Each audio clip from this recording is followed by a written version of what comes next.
আলভির পরকীয়ার প্রেমের জোরে স্ত্রী ইকরার জীবনটাই নিয়ে নিল। হ্যাঁ ভিউয়ার্স, কার সঙ্গে আলভির পরকীয়া সম্পর্কে জড়িয়েছিলেন জানেন কি সেই খবর? কে সেই অভিনেত্রী? চলুন বিস্তারিত জেনে নেওয়া যাক।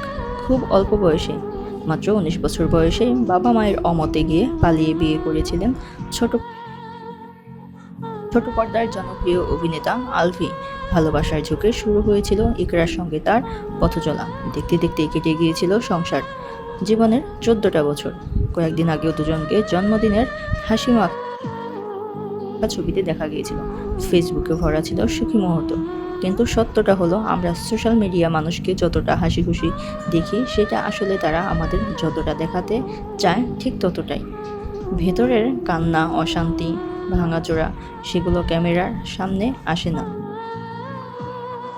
আলভির অভিনয় জগতে নাটক যেন সে বাস্তব জীবনেও ফুটিয়ে তুলেছিল। স্ত্রীর প্রতি কোনো ভালোবাসা ছিল না, পুরোটাই ছিল নাটক। তবে তার স্ত্রী ইকরার পোস্ট মাঝে মধ্যে দেখা হতো দর্শকদের।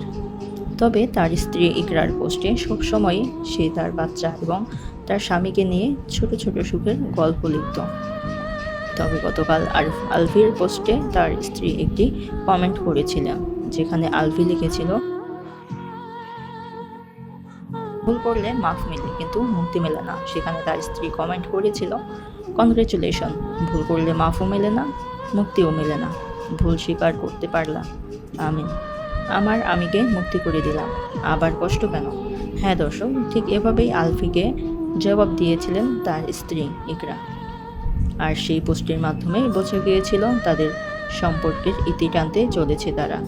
তবে ইকরা যে এভাবে সম্পর্কের ইতি টানবে সেটা হয়তো আলভিও বুঝতে পারেনি। 14টা বছর একসঙ্গে কাটালো, ছোট ছেলেটার কথা চিন্তাও করলো না। আজ শনিবার 28শে ফেব্রুয়ারি দুপুর 1টার দিকে মিরপুর DOH এলাকার একটি বাসায় আলভির স্ত্রী আত্মহত্যা করে। সরাসরি মরদেহ পাওয়া গিয়েছে। হাসপাতালে যাওয়ার সুযোগ হয়নি তাদের। সর্বপ্রথম আলভির শ্বশুরবাড়ির লোকজনই তাদের মেয়ের মৃত্যুর খবরটি প্রকাশ্যে আনে। সঙ্গে সঙ্গে আলভি তার ফেসবুকে লেখে, আজ দুপুরে আমার স্ত্রী আত্মহত্যা করেছে। আমি বর্তমানে নেপালে শুটিং ছিলাম। খবরটা শোনার পর থেকে কথা বলার মতো অবস্থায় নেই। আমি বুঝতে পারছি না আমাদের সন্তান আমার কথা না ভেবে সে কেন এভাবে চলে গেল।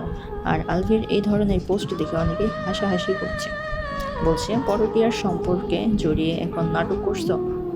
শ্বশুরবাড়ির লোকজন থেকে শ্বশুরবাড়ির লোকজনদের কাছ থেকে বাঁচার জন্য এখন নতুন নাটক সাজিয়েছে আলভি।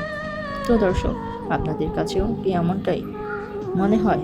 যাই হোক, আপনাদের কাছে যেটা মনে হয় সেটা অবশ্যই কমেন্টে জানাতে ভুলবেন না। এবং আলভি কার সঙ্গে পরকীয়া সম্পর্কে জড়িয়েছে এবং পরকীয়া সম্পর্কের বিষয়টা আসলে কতটুকু যৌক্তিক, সে সম্পর্কে জানতে আমাদের সঙ্গে থাকো।